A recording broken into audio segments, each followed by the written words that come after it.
മുസ്ലിം സമൂഹത്തിൽ നിന്നും ക്രിസ്ത്യൻ സമൂഹത്തിൽ നിന്നുണ്ടായ CPIയുടെ സഖാക്കൾ അവർ BJP-യിൽ ചേരാൻ ആ ഒരു സമയം മുതൽക്ക് തന്നെ ആഗ്രഹിച്ചിരുന്നു. എന്നോട് സത്യം പറഞ്ഞാൽ ഒരു ന്യൂനപക്ഷമായിട്ടുള്ള ആളാണ്, ഞാൻ പേരെടുത്ത് പറയാൻ ആഗ്രഹിക്കുന്നില്ല, ആദ്യം BJP-യിലേക്ക് പോവാ എന്ന് പറഞ്ഞത്. അപ്പോൾ അതില് എന്താന്ന് വെച്ച് കഴിഞ്ഞാൽ ഇതില് എനിക്കിപ്പോൾ ഞാൻ താല്പര്യപ്പെട്ട് വന്നത് കാരണം വെച്ചാൽ ഇന്ത്യ രാജ്യം ഭരിക്കുന്ന ഒരു പാർട്ടിയാണ്, പിന്നെ ഒരു നിലപാടുണ്ട് എന്നുള്ള കാരണം കൊണ്ടാണ് നമ്മളതിലേക്ക് വരാൻ തീരുമാനം. കുറെ ആലോചിച്ചപ്പോൾ കൂടുതൽ പേരും 8-10 പേര് കോൺഗ്രസിലേക്ക് പോകാൻ, 4 പേര് നിഷ്പക്ഷമായി നിൽക്കാം, കൂടുതൽ പേര് BJP-യിലേക്ക് പറഞ്ഞപ്പോൾ പല വിളികളും വന്നു, പല പാർട്ടികളും വന്നിരുന്നു, കോൺഗ്രസിൽ നിന്നൊക്കെ വന്നിരുന്നു. കൂടുതൽ നേതാക്കന്മാർ വരികയും അതിനെ ചർച്ച ചെയ്യുകയും ഞങ്ങൾ കൂടി ആലോചിക്കുകയും ചെയ്തത് BJP-യിലേക്ക് പോകുക എന്നുള്ളതാണ്. അതിലിപ്പോൾ വേറെ സ്ഥാനമാനങ്ങളൊന്നും ആലോചിച്ചിട്ടില്ല. അപ്പോൾ എൻ്റെ അടുത്ത് കൂടെ നിൽക്കുന്ന ഒരു മുസ്ലിം സുഹൃത്ത് പറഞ്ഞത്, നമ്മുടെ പാർട്ടി അംഗം പറഞ്ഞത്, നമുക്ക് എന്താ BJP-യിലേക്ക് പോയാൽ, BJP എന്താ വർഗീയത പാർട്ടി എന്താണ്, ആ വർഗീയത എന്ന് പറയുന്നത് ഈ LDF അല്ലേ എന്ന് ചോദിച്ചപ്പോൾ ഞങ്ങൾ കൂടി ആലോചിച്ചു. നമസ്കാരം. നിയമസഭാ ഉപതെരഞ്ഞെടുപ്പ് നടക്കാനിരിക്കുന്ന ചേലക്കര നിയോജക മണ്ഡലത്തിൽ വലിയ ഒരു മാറ്റങ്ങൾക്ക് തുടക്കം കുറിച്ചിരിക്കുകയാണ് BJP.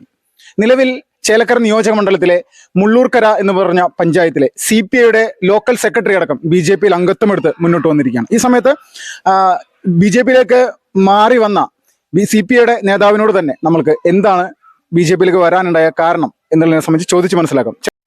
ചേട്ടാ നമസ്കാരം. നമസ്കാരം. ചേട്ടാ, നിലവിൽ CPIയുടെ ലോക്കൽ സെക്രട്ടറിയാണ്. നിലവിലെ മുള്ളൂർക്കര ലോക്കൽ സെക്രട്ടറി ആയിരുന്നു ഞാൻ. ഈ BJP-യിലേക്ക് വരാനുണ്ടായ സാഹചര്യം എന്തായിരുന്നു? BJP-യിലേക്ക് വരാനുള്ള സാഹചര്യം എന്ന് പറഞ്ഞാൽ നമ്മുടെ കമ്മ്യൂണിസ്റ്റ് പാർട്ടിയുടെ ചില നേതാക്കന്മാരുടെ സ്വാർത്ഥ താല്പര്യവും അതുപോലെ തന്നെ സാമ്പത്തിക താല്പര്യവും കൊണ്ട് ഈ പാർട്ടിയെ തന്നെ ഇല്ലായ്മ ചെയ്യുന്നു എന്നുള്ളതാണ് ഒരു സത്യം. അതിന്റെ ഭാഗമായി ഒരു 4.5 വർഷത്തോളം കഴിഞ്ഞ പഞ്ചായത്ത് ഇലക്ഷന് ശേഷമാണ് ഈ മുള്ളൂർക്കര പഞ്ചായത്തിൽ ഇത്തരം നിലപാടുകൾ വന്നത്. ഈ മുള്ളൂർക്കര പഞ്ചായത്തിൽ CPIക്ക് 2 സീറ്റാണ് ഉണ്ടായിരുന്നത്. ആ 2 സീറ്റിൽ മത്സരിക്കാൻ വേണ്ടി ഈ 6-ാം വാർഡ് എന്നത് ഞങ്ങളുടെ ഒരു പാർട്ടി പുരാതനമായിട്ടുള്ള ഒരു സീറ്റാണ്. ഈ എല്ലാം ഇന്ന് കമ്മ്യൂണിസ്റ്റ് പാർട്ടി CPI ഉണ്ടെങ്കിൽ ആ 6-ാം വാർഡിലാണ് മത്സരിക്കുക.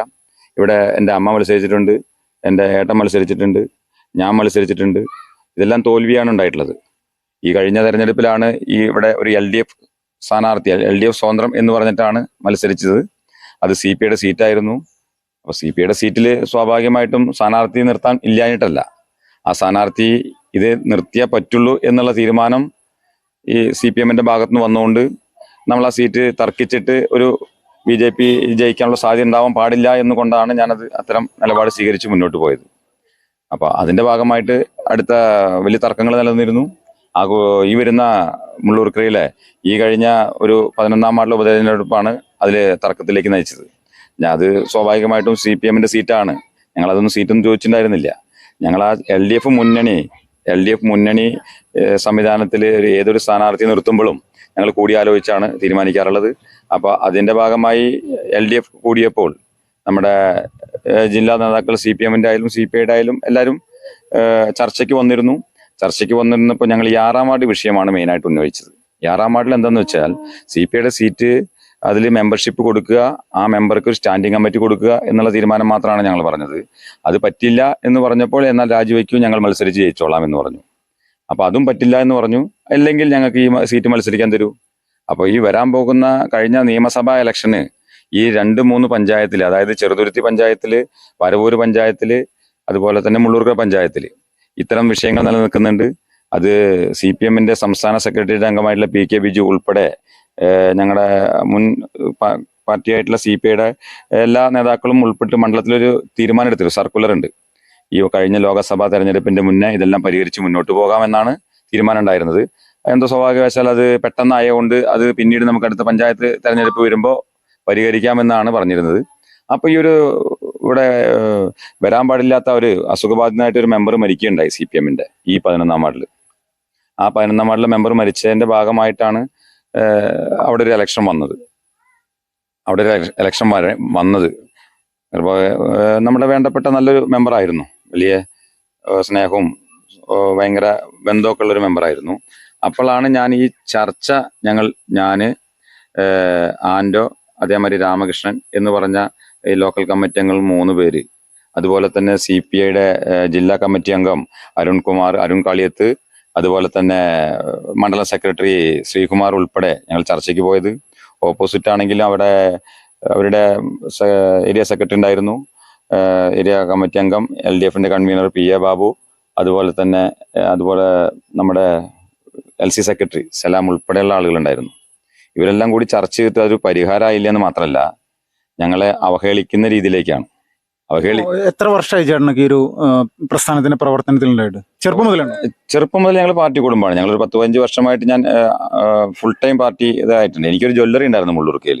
ആ ജ്വല്ലറിയിൽ നിന്ന് നിൽക്കുന്ന സമയത്ത് തന്നെ ഇലക്ഷൻ മത്സരിച്ചു. ആ ജ്വല്ലറി സ്ഥാപനം തന്നെ പൂട്ടിയെന്നല്ലാണ്ട് നമുക്ക് പാർട്ടിയിൽ നിന്നൊന്നും പ്രത്യേകിച്ച് ഒന്നും ഇതല്ല. പാർട്ടിയോടുള്ള സ്നേഹവും പാർട്ടിയോടുള്ള താല്പര്യവും അതുകൊണ്ടാണ് നമ്മൾ കയ്യിൽ നിന്ന് ഈ കാര്യങ്ങളും കുറച്ച് പിരിക്കും, ബാക്കിയുള്ള ഇല്ലാത്ത നമ്മൾ നടത്തിക്കൊണ്ടുപോകും. ഇവിടെ ഒന്നുമില്ലാത്ത സമയത്ത് പാർട്ടിക്ക് ഇപ്പോൾ ജാഥ വിളിച്ചാൽ ഒരു 100 പേര് വരുന്ന രീതിയിലേക്ക് അത് മാറ്റി ഇവിടെ ജയിച്ചു. വാർഡ് എൻ്റെ വൈഫ് ബ്ലോക്ക് പഞ്ചായത്ത് മെമ്പറാണ് ഇവിടെ നിലവിൽ. ഇപ്പോൾ ഈ 5ാം ഡിവിഷൻ വടക്കാഞ്ചേരി ബ്ലോക്ക് പഞ്ചായത്ത് മെമ്പറാണ്. ഇവിടെ ഒരു കാലത്തും അരിവാളും കതിരിൽ ജയിച്ചിട്ടില്ല ഈ പഞ്ചായത്തിൻ്റെ അതിന് ശേഷം.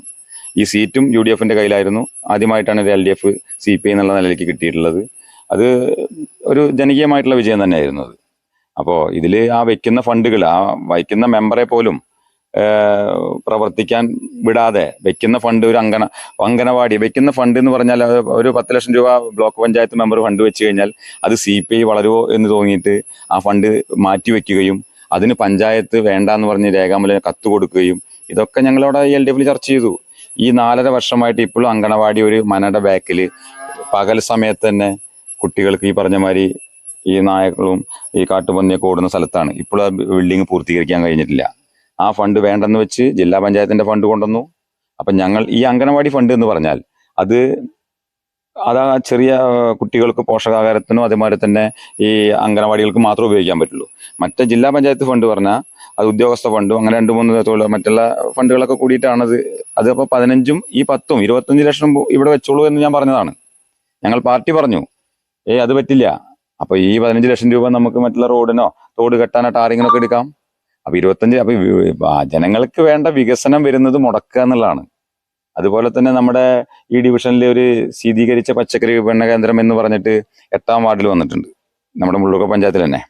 അതിന് ഒരു 1.5 കോടി രൂപയോളം സ്ഥലം വാങ്ങാൻ വേണ്ടിയിട്ട് വൈഫിന്റെ ഈ ഡിവിഷനിലാണ്. വൈഫ് അതിനോട് പറഞ്ഞു, ഭാര്യയോട് പറഞ്ഞത് ഇതും നോക്കിയിട്ടുണ്ട് അതും നോക്കിയിട്ടുണ്ട്, 2-3 സ്ഥലം നോക്കിയിട്ടുണ്ട് അനിലേ, നമുക്ക് ഏതിലൊന്നും വാങ്ങും അറിയിക്കാന്ന് പറഞ്ഞു. ആ സമയത്ത് എൻ്റെ അച്ഛൻ മരിച്ച സമയമായിരുന്നു. അപ്പോൾ ഒരു 2 ആഴ്ചയോളം ബ്ലോക്കിലേക്കൊന്നും പോകാൻ പറ്റിയില്ല, 1 മാസത്തോളം. അത് കഴിഞ്ഞ് വൈഫിന്റെ വലിയച്ഛൻ മരിച്ചു. ഇത്തരം കാര്യങ്ങളൊക്കെ കഴിഞ്ഞ 1 മാസം കഴിഞ്ഞപ്പോഴാണ് UDF ഒരു പൊതുയോഗം മുള്ളൂർക്കയിൽ. ആ സ്ഥലം വാങ്ങിയതിൽ ബന്ധപ്പെട്ടിട്ട് 50 ലക്ഷം രൂപ അഴിമതിയുണ്ട്, ഡിവിഷൻ മെമ്പർ പോലും അറിഞ്ഞില്ല എന്നൊക്കെ പറഞ്ഞു. ഞങ്ങളെ വിളിച്ചപ്പോൾ ഞങ്ങൾക്ക് അറിയില്ല, എത്രയ്ക്കാ വാങ്ങിയെന്നും അറിയില്ല, രജിസ്റ്റർ കഴിഞ്ഞതും അറിയില്ല. ഇതൊക്കെ CPM നേതൃത്വത്തിലാണ് നടന്നിരിക്കുന്നത്. CPM നേതൃത്വത്തിലാണ്. നമുക്ക് ഇവിടെ വടക്കാഞ്ചേരി ബ്ലോക്ക് പഞ്ചായത്തിൽ 2 മെമ്പർമാരാണുള്ളത്. 2 CPIക്ക് 2 മെമ്പർ, കോൺഗ്രസിനും 2 മെമ്പർ, ബാക്കിയെല്ലാം CPM ആണ്. അപ്പോൾ എന്ത് പറഞ്ഞു, ഞങ്ങൾ BJPക്ക് ഇല്ല, അവിടെ മെമ്പർഷിപ്പ് ഇല്ല, മെമ്പറില്ല, നിലവിലെ മെമ്പറില്ല. ഞങ്ങളിതെല്ലാം ലോക്കൽ കമ്മിറ്റി നിരവധി 2-3 പ്രാവശ്യം ഈ കാര്യങ്ങൾ ഉന്നയിച്ചിട്ട് ബ്ലോക്ക് പ്രസിഡന്റിന്റെ അടുത്ത് പോലും അവിടെ പോയി ചർച്ചയിൽ ആ ചേംബറിൽ ഇരുന്ന് വലിയ തർക്കങ്ങൾ ഉണ്ടായിട്ടുണ്ട്. അപ്പോഴെല്ലാം ഞങ്ങൾ ഈ പാർട്ടിയോട് അറിയിക്കാറുണ്ട്, ഈ CPIയുടെ മണ്ഡലം കമ്മിറ്റിയും ജില്ലാ കമ്മിറ്റിയും അറിയിക്കാറുണ്ട്. പരിഹരിക്കാം എന്ന് പറഞ്ഞ വലിയ അവഹേളനയാണ്. എൻ്റെ വൈഫ് ലോക്കൽ കമ്മിറ്റി അംഗമായിരുന്നു, ഇപ്പോഴും ആള് ഉറച്ചു നിൽക്കുന്നുണ്ട്, CPI തന്നെ നിൽക്കുന്നു. അപ്പൊ ഈ കാര്യങ്ങളെല്ലാം പറയുമ്പോഴും ഇവരൊരിക്കൽ പോലും അതിനെ തിരുത്താനോ മുന്നോട്ട് പോകാനോ വലിയ അവഹേളന നേരിട്ട് ആണ് ഞങ്ങൾ നിന്നുകൊണ്ടിരിക്കുന്നത്. ഇപ്പോൾ നിലവില് BJP എന്ന് പറയുന്ന രാഷ്ട്രീയ പ്രസ്ഥാനത്തിലേക്കാണല്ലോ വന്നിരിക്കുന്നത്. കോൺഗ്രസ് ഉണ്ടായിരുന്നു, എന്തുകൊണ്ടാണ് BJP തെരഞ്ഞെടുത്തത്? BJP തെരഞ്ഞെടുത്ത് പറഞ്ഞാൽ ഞങ്ങൾ കുറെ ആളുകൾ, നമ്മളിപ്പോൾ ഏകദേശം ഞങ്ങളൊരു 60 മെമ്പർഷിപ്പ് ഉണ്ടായിരുന്നു. അതിൽ 4-5 പേര് പുതുക്കിന്നാണ് പറയാൻ കഴിയുന്നത്. പിന്നെ ബാക്കി 10, 35, 40 പേരോളം നമ്മൾ കൂടി ആലോചിച്ചപ്പോൾ ഒരു 10-30 പേരിൽ ഭൂരിഭാഗവും 40 പേരിൽ ഒരു ഭൂരിഭാഗം BJPയിലേക്ക് പോകുക എന്നുള്ളതാണ്. അതിൽ ന്യൂനപക്ഷമായിട്ടുള്ള ആളുകളുണ്ട്, അവരുൾപ്പെടെ ആളുകൾ പറഞ്ഞത് BJPയിലേക്ക്. ഇതിലിപ്പോ മുസ്ലിം ക്രിസ്ത്യൻ വിഭാഗത്തിൽ നിന്നുള്ള ആളുകളുണ്ടല്ലോ.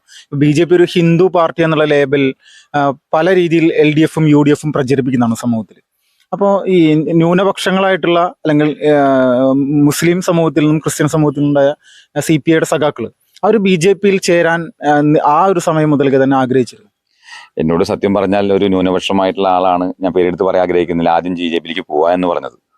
അപ്പോൾ അതില് എന്താന്ന് വെച്ച് കഴിഞ്ഞാൽ ഇതില് എനിക്കിപ്പോൾ ഞാൻ താല്പര്യപ്പെട്ട് വന്നത് കാരണം വെച്ചാൽ ഇന്ത്യ രാജ്യം ഭരിക്കുന്ന ഒരു പാർട്ടിയാണ്.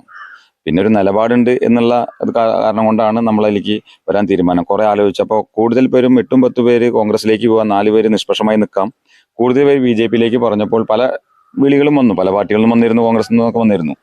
കൂടുതൽ നേതാക്കന്മാർ വരികയും അതിനെ ചർച്ച ചെയ്യുകയും ഞങ്ങൾ കൂടി ആലോചിക്കുകയും ചെയ്തത് BJPയിലേക്ക് പോകാന്നുള്ളതാണ്. അതിലിപ്പോൾ വേറെ സ്ഥാനമാനങ്ങളൊന്നും ആലോചിച്ചിട്ടില്ല. അപ്പോൾ എൻ്റെ അടുത്ത് കൂടെ നിൽക്കുന്ന ഒരു മുസ്ലിം സുഹൃത്ത് പറഞ്ഞത്, നമ്മുടെ പാർട്ടി അംഗം പറഞ്ഞത്, നമുക്ക് എന്താ BJPയിലേക്ക് പോയാൽ, BJP എന്താ വർഗീയത പാർട്ടി എന്താണ്, ആ വർഗീയത എന്ന് പറയുന്നത് ഈ LDF അല്ലേ എന്ന് ചോദിച്ചപ്പോൾ ഞങ്ങൾ കൂടി ആലോചിച്ചു. ഈ ന്യൂനപക്ഷ വിഭാഗത്തിൽ നിന്നുള്ള ഒരു സഖാവ് ചോദിച്ചാണ് നമുക്കത് പോകണം.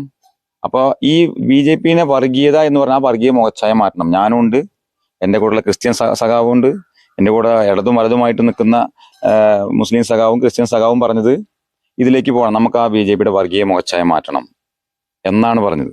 കൂട്ടായിട്ട് പോയാൽ എന്തായാലും കുഴപ്പം, ആരാണ് വർഗീയത പറയുക, എന്താണ് കുഴപ്പം? 15-ാമത്തെ കൊല്ലല്ലേ BJP ഭരിക്കുന്നത്, എവിടെയാണ് നാട് വിട്ടത്, എന്താണ് ഉണ്ടായിട്ടുള്ളത്? ഈ പ്രചരിപ്പിക്കുന്നത് മുഴുവൻ നമ്മൾ നിന്ന പാളയത്തിലായിരുന്നല്ലോ എന്നാണ് പറഞ്ഞത്. അപ്പം ഞാനത് തീരുമാനിച്ചപ്പോൾ ഞങ്ങൾ കൂട്ടായിട്ടുള്ള തീരുമാനം എന്താ, ഇപ്പം എല്ലാവരും വന്നു കഴിഞ്ഞാൽ എവിടെ വർഗീയതയിൽ, വർഗീയത എന്ന് പറയുമ്പോൾ ഞാൻ പാർട്ടി മാറി, ആള് മാറിയിട്ടില്ലല്ലോ. ഞാൻ ഈ നാട്ടിലെല്ലാവർക്കും അറിയാം, ഞങ്ങളെല്ലാം ഒരു വീട്ടിൽ നിന്ന് അങ്ങോട്ടും ഇങ്ങോട്ടും എല്ലാ ബന്ധങ്ങളും കൈകാര്യം ചെയ്യുന്ന ആളുകളാണ്. അപ്പം ഞാനും തീരുമാനിച്ചു ഈ BJPയുടെ മുഖച്ഛായ, വർഗീയത മുഖച്ഛായ ഒന്ന് മാറ്റണമല്ലോ. ഏകാധിപത്യമായിട്ടുള്ള ആ ഒരു സംഭവം ഒന്ന് മാറ്റിയെടുക്കുക, ജനങ്ങൾക്ക് വേണ്ട സഹായം, ഒരു പൊതുപ്രവർത്തനം എന്നുള്ള നിലയിലാണ് ഞാൻ അതിലേക്ക് വന്നിട്ടുള്ളത്.